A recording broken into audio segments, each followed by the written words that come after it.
Welcome to Law Flip. It's a conversation about law, life, politics, and everything in between. I'm here with Sam Yebri, who's running for LA City Council 2022. What are we going to talk about today, Sam? Or what did we talk about? We're talking about the top issues on your mind: homelessness, public safety, and how to turn Los Angeles around.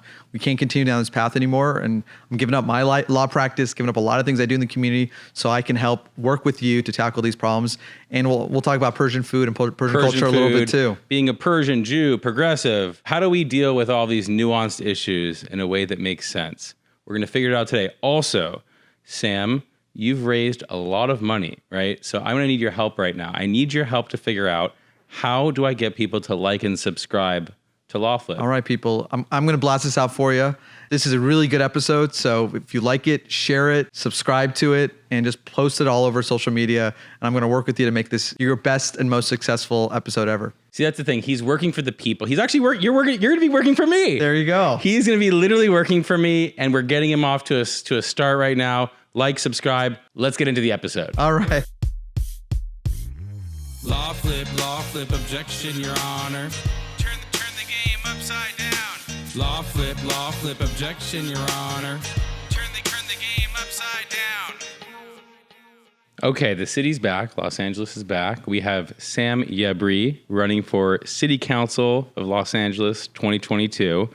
Sam, who are you and how are you? Thank you for having me. It's exciting. This is a real have you here. Yeah. So let me start by telling you, I love Los Angeles. Los Angeles opened its arms to my family. We came here as refugees from Iran when I was a year old. We settled in Westwood. I went to local public elementary schools, and it set me off on a path to the Ivy League. I went to Yale and back to LA for law school at SC, started my own law firm, have 4 little kids, been involved in the community, really lived the American dream.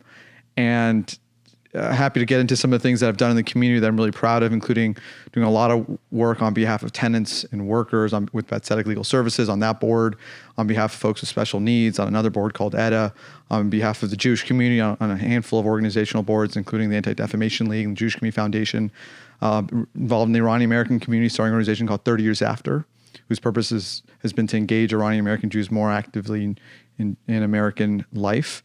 And my wife and I were perfectly happy to continue all this exciting things in the community until about 2 years ago, when we really felt the city was heading in the wrong direction. And it's just gotten so bad. The problems have accelerated, they've been exacerbated by the pandemic. And someone, if not me, who's going to do this stuff? So I'm jumping into this opportunity to tackle these problems as a council member. And what actually would you be doing? So most folks don't know this, but City Council collectively, the 15 people on this council for the city of Los Angeles, have more power than the mayor. These 15 people manage a budget of $11.5 billion for more than 4 million people. And all the things that we take for granted but rely on a daily basis: police, fire, sanitation, the housing department, street services, DWP, infrastructure, the port, airport, all these things are controlled and managed by the city of LA. And the council member for this district, for each district, has incredible oversight and responsibility to make sure things are run well. And I think we can all agree things have not been going well throughout the city, especially with the explosion of homelessness, crime, and just the mismanagement of the pandemic in the recent year. Yeah, okay. So you're kind of a unicorn, right? You're Persian, you're Jewish, you're progressive. I think what might confuse people is this is a guy, he's got 4 kids and very ambitious. Sounds like you've done all sorts of stuff throughout your career. I followed you. And now you are potentially giving up your law practice, which you're going to have to divest yourself from, I think, right? Yeah. Okay. You're going to have to give up yourself in private practice and give yourself a government salary in Los Angeles as a Persian Jew. A lot of Persian Jewish friends and family, and they might say to you, bro, what are you doing? Yeah. There's this emphasis in a lot of communities about making money and letting other people figure out the other issues in our society. And that's led to the problems, right? A lot of us haven't focused on local government. We focus on what's happening in DC or Sacramento. And these issues locally are the ones that really matter. So I remember clearly a conversation with my wife about, are we going to raise our 4 little kids in Los Angeles? And are things going to get better? And I don't think we can assume they will. If the same people take over and recycle around city council, same types of folks will jump around, people like you and I don't stand up and say, look, we need solutions. No more slogans, no more promises, no more excuses. In terms of homelessness, let's get for those folks who need housing, let's figure out how to get them housing and shelter ASAP. For those folks who need mental health and addiction services, let's figure out how to get that. The money's there. We spend $1.5 billion a year on these homelessness issues, and the problem's gone 16% worse in the last year. So for me, I love LA. As a college kid at Yale, I almost got in fist fights with the New Yorkers who were telling me that New York was a better city than LA. I'd say no, I would defend LA to the death. Yeah, it's hard to defend it right now. No, it's an incredible place, experiencing a lot of challenges. Before we get to like the policies and all that stuff, just to get a little bit more personal, because it's hard for me to put myself in your shoes, giving up private practice. Okay, so you're basically, every time I go on Instagram, right, which is fewer and farther between these days, but every time I go on, you see clown faces on Garcetti, on Newsom. That's all you see. By the way, that's like the new thing, right? Clown faces, it's no more calling somebody a jerk or anything. Calling somebody a clown is everything. So every time I see them, clown. Yeah. And I start to think, you're really exposing yourself to that. And I've seen, even online, people have been slandering you and defaming you, calling you all sorts of stuff, traitor to traitor to Israel, traitor to this, traitor to everything, right? Yeah. Are you ready to be called the clown? And I know you fight for people in court and everything, and you're a tough guy, but are you ready for that, the wrath of that? It's funny. I get that question often, and it's as if what happens on Twitter or Instagram is the real world. Right.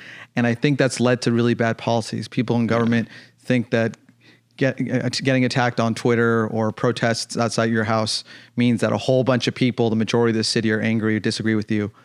But the folks who are out there, not on Twitter and Instagram, they're actually, or TikTok or whatever else out there, but are actually raising their families and running their business and working multiple jobs so they can pay their rent. Those folks are the ones that matter. So I'm here to solve problems, and I got to be on Instagram and social media to build my campaign.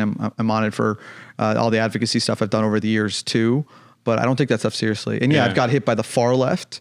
I've got hit by the far right, which means I think I'm doing something right. Because I'm not an ideologue. I'm not someone who comes from either extreme. And the best ideas are going to come from when really smart people get in a room, turn off their phones, and come with some good policies. What's your take on Garcetti and Newsom? I think the pandemic was mismanaged in a lot of ways. Part of the problem is the city of LA doesn't have its own health department. We have to rely on the county and the state. There's a whole lot of competing guidance and rules. And if you ask any restaurant owner, they would do one thing, spend a lot of money to try to fix it. The rules change, and it was unfair to them.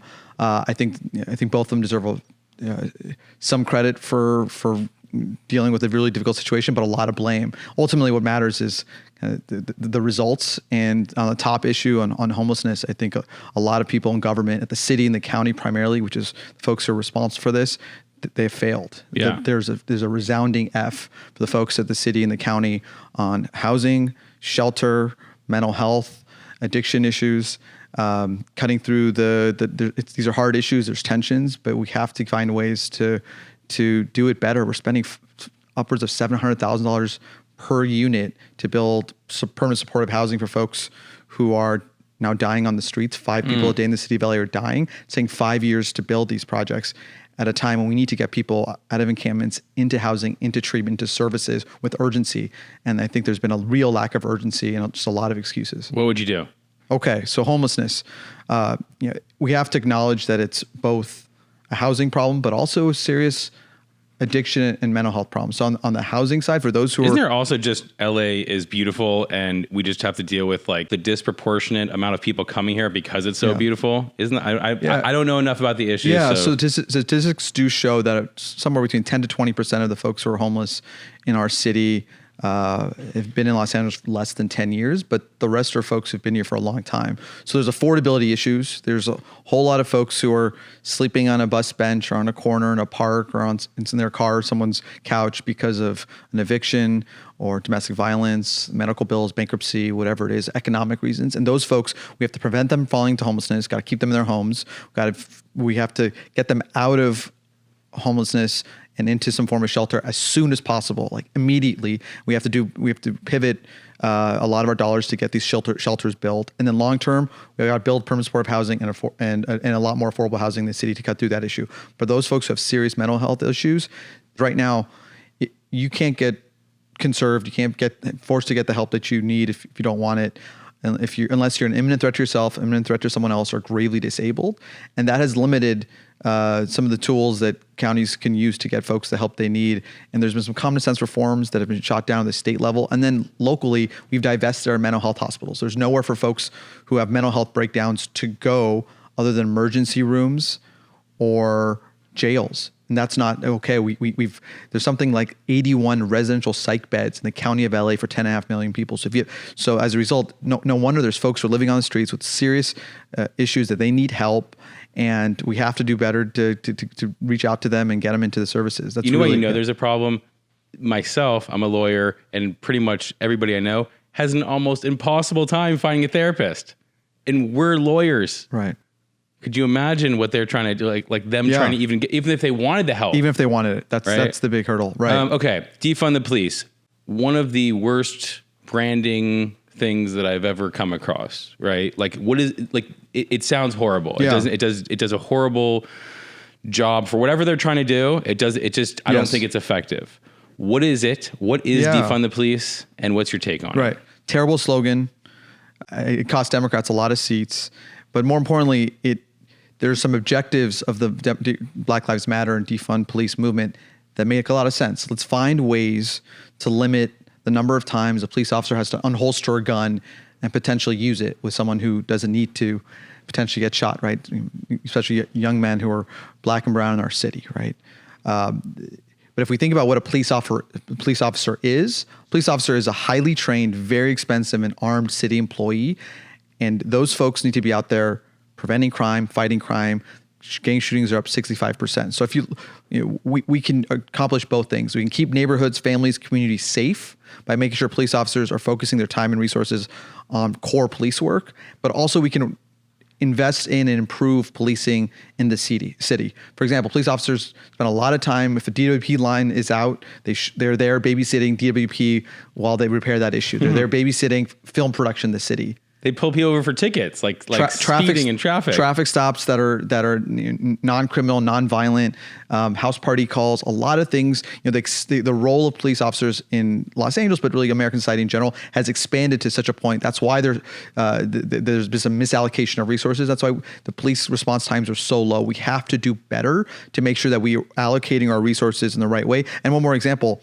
Police officers are the ones who make a determination whether someone who has a mental health breakdown, who's homeless, gets conserved with a 5150 hold for 3 days, right? And they have no training for that. They don't have training. They do. It's not enough. They don't want to do it. They'd rather be out there doing what they signed up to do, running into the line of fire to keep our families safe. I want to get to Black Lives Matter in a second, but you mentioned strategy as it comes to how do the cops deal? How do we deploy the cops to do what they need to do? And it made me think. You're one of the very few people that I know of that is actually, you're not actually, this isn't like a BS job where you work your full-time job and then you do it on the side. This is going to be your full-time job.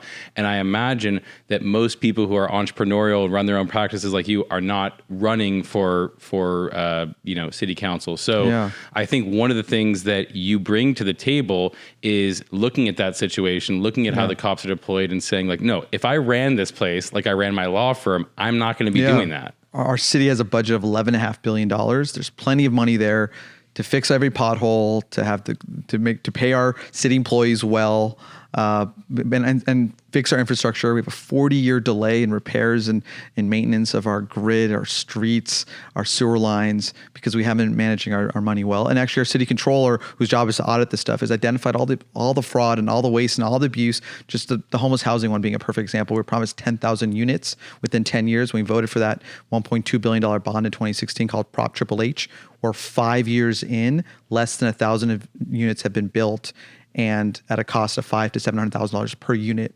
I mean, the fraud, the waste, and abuse is there. So if elected, I'd be the only city council member who started a business, ran a business, has employees, has meaningful private sector experience. I have a law firm with employees, and frankly, I'd be the only one who's paid that darn February 28th business tax, which you have to pay, right? It's based off of gross receipts, not on what you actually earn and your net profits. It makes no sense. I also think there's a unique perspective of us, like when we're employment attorneys. Yeah. Both representing employees and then being the employer. Began my career on the defense side, representing employers. I'm on the employee side now.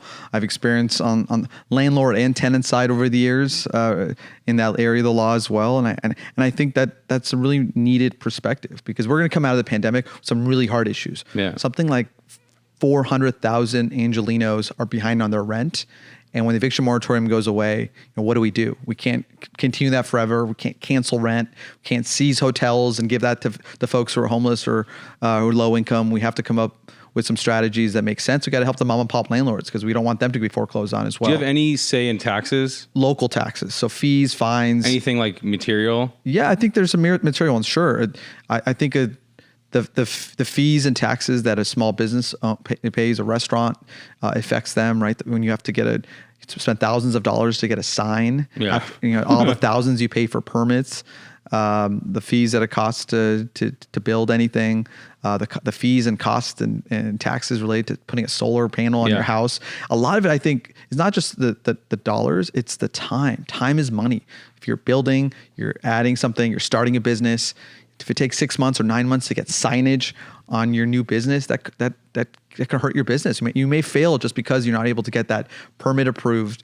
And it's a fundamental problem with our city, is that we claim to be a world-class city, but we're not getting world-class first world service. If you compare Los Angeles to neighboring cities, Culver City, West Hollywood, Santa Monica, or Beverly Hills, it's almost a joke. Okay, I'm gonna give you a politician's version of a freestyle rap. Yeah, you're not rapping, right? I'm just rap. gonna give you. I'm gonna just identify some facts. Yeah, and then there's some nuance that I want you to just like put together in a bowl for me. Great. Okay, Black Lives Matter. You're a progressive guy. You care about black people. You want them to succeed. Black Lives Matter as a group. The leader of Black Lives Matter said, "Free Palestine." That's fact 2. Fact 3, you're Jewish. You care about Israel. Fact 4, LA Teachers Union I think they voted on endorsing boycott, divest, sanction against Israel. How the hell do we put all this stuff together? Sam, yeah, all right. Your job, not mine. Yeah. So I think it's a great question. I think it's a really important question in a conversation that I've had with a lot of people, a lot of Jewish people on this issue. So Black Lives Matter. Black lives do matter, right? That statement 10 or 15 years ago may have been controversial, which hence the formation of the organization. And I stand with Black Lives Matter in terms of fighting for racial justice and fighting to eliminate police bias and reduce police violence. I agree with all that. But I agree, as a proud Jew, as a proud Zionist, as someone who was a refugee from Iran, who was forced to flee his country, and a lot of family in Israel who look like me, who are brown and not European or colonialists. Israel is our homeland. And to equate Israel inaccurately as an apartheid state, as engaging in genocide, as some of the Black Lives Matter leaders have put out there, and to use the Black Lives Matter platform to equate Israel with those lies is troubling at minimum. And I think anti-Semitic in a lot of ways, and certainly in effect, maybe not in intent. I'm happy to have conversations with anyone who wants to learn more on those issues. I've had a lot of really hard conversations with folks, but those are flat out lies. And I will always stand up for the U.S.-Israel relationship.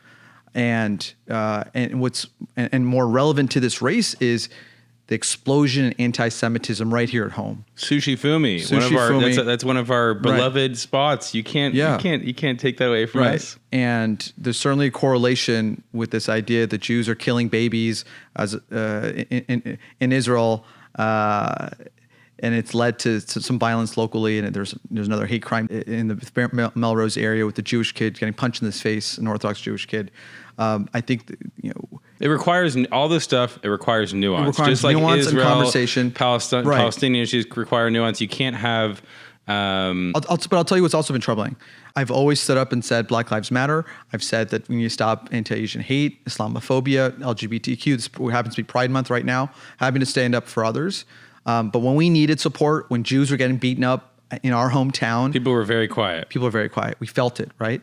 And I mean, this is a real moment for folks to stand up for each other, to show solidarity on issues that matter. Hate is hate, right? But and I'm always going to continue to stand up for matters that are important to the Jewish community personally, but especially for my Jewish constituents, but the general community too. I think anti-Semitism and hate crimes in general, what's dangerous about them is that it doesn't just terrorize the victim, but it terrorizes the entire community. Sure. Whether it's anti-Semitism, Islamophobia, racism that's systemic, and we all have to do better, work together. And you mentioned UTLA. That was one that also went too far. I think that The teachers union in Los teachers Angeles. union potentially right now it's just a resolution that's up for a vote endorsing an anti-Semitic movement, and the BDS movement is an anti-Semitic movement.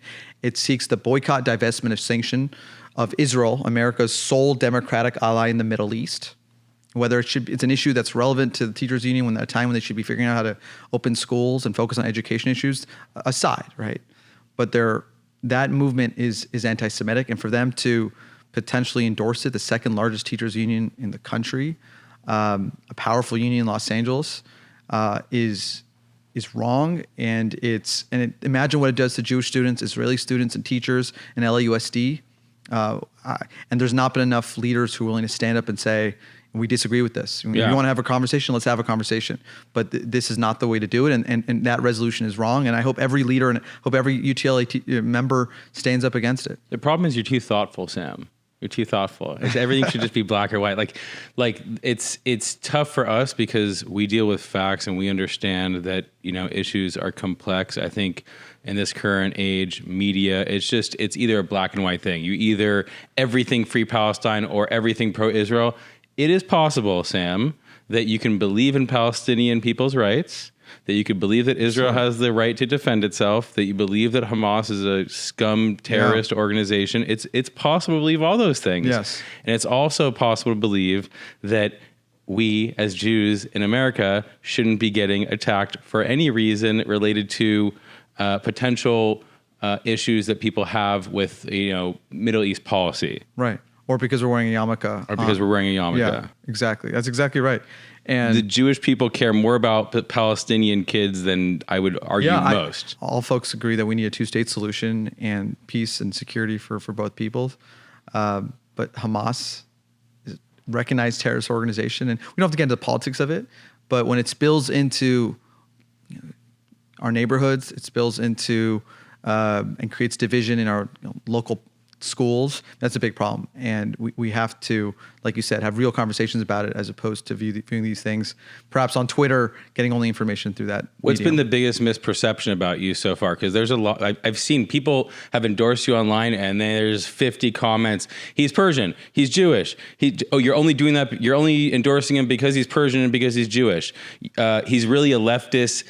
He loves Kamala Harris because he took a picture with her and she hates Israel, and he's a leftist. He's going to lead us down to the high taxes, defund the police, da-da-da-da. Yeah. There's this perception of D versus R mind meld that if you're D Democrat, you're going to have one set of views and you're only going to believe in those things. You're Republican. These are the other views. I'm sick of all that. I'm a proud Democrat. I'm a socially liberal on a lot of issues, but these issues are just too complicated, too hard, aren't going to fix themselves. And frankly, if we don't turn our city around, this will not be a great place to live anymore. And I've been trying to have that conversation with a lot of people and say, look, let's talk about homelessness.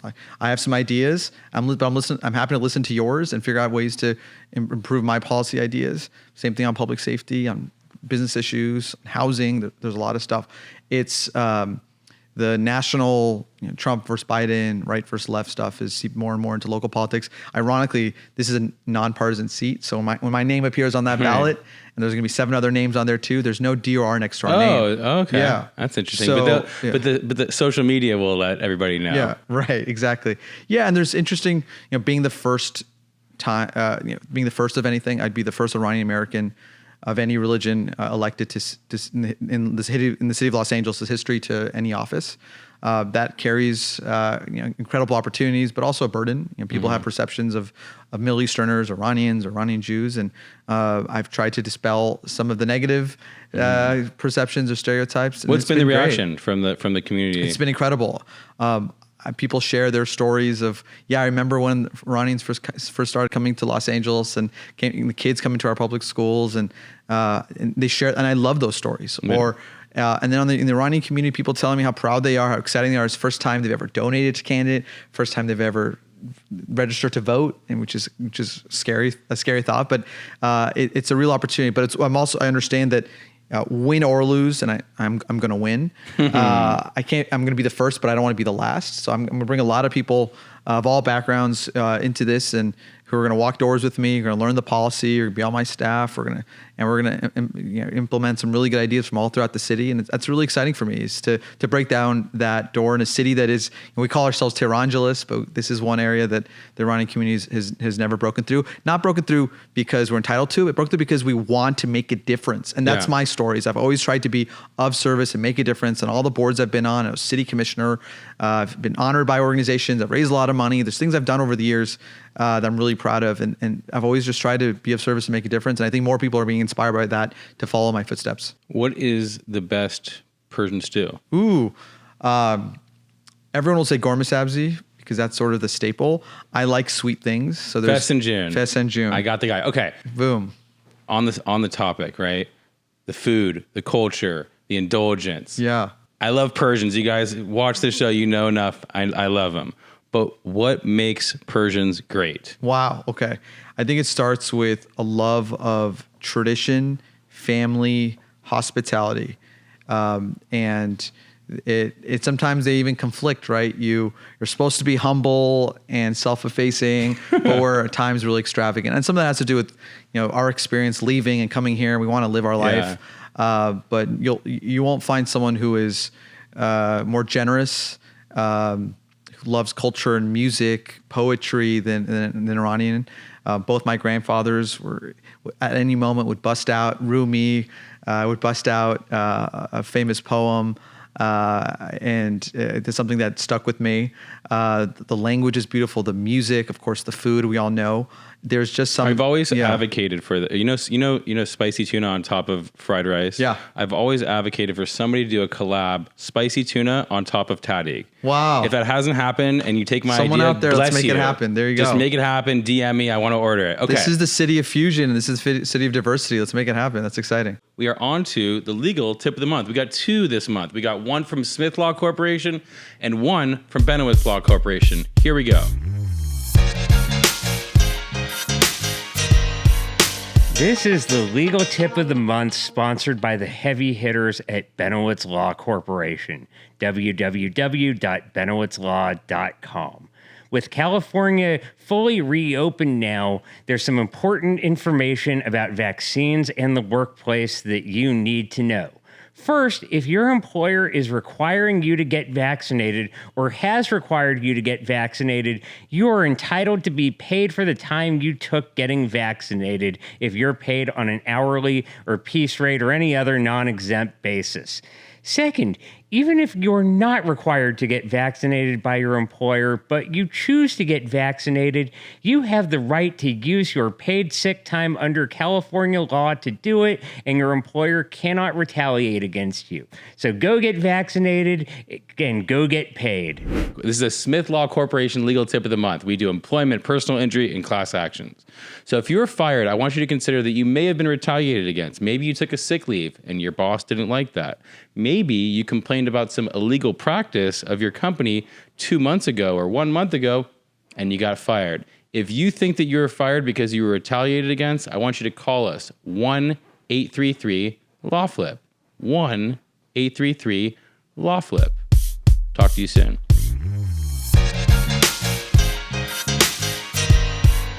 Make sure you hit subscribe if you haven't already on YouTube, Instagram, Facebook. Like us, love us, LawFlip. Sam, it's been beautiful to have you. Tell us where we could find you online, how we could support you, and any last tidbits for the LawFlip audience. Thank you. I really love this conversation. It was good talking to you. And that was a great law tip. Well done. This race is really important. my race. There's also other races on the ballot next year in 2022. And I think the future of our city really depends on the people that we hire to solve these problems. And we're not going to solve them by hiring the same people who've been in government for a long time. We need people with some private sector experience, people who've been involved in a lot of nonprofits who are working on these issues on a day-to-day basis. And I think I bring a lot of that experience to the table. And I have incredible support already from more than 1,000 endorsers in the district. I've raised more money than any first-time candidate for city council. How much?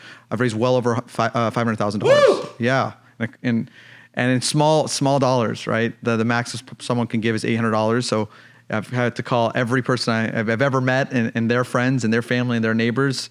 More than 1,600 donors already. I'm really proud of that. I'm doing it in a very different way. No one who generally finances campaigns are supporting my campaign. I'm not asking money from lobbyists or real estate developers, oil and gas companies, PACs, LLCs, just individuals. I think that's what the law should be. There's been a lot of corruption. 2 former city council members are facing prison for taking gold and escorts and foreign currency for approving projects. And you can draw a direct line between that corruption and the incompetence that we see in City Hall. So you would love to connect with your entire audience. My website is sam4la, spelled out, samforla.com. You can reach out to me personally, sam@samyebri.com. Happy to talk to anyone. And if you live in the district, I'm coming for you soon. I'm going to be knocking on your doors. I've already done that already.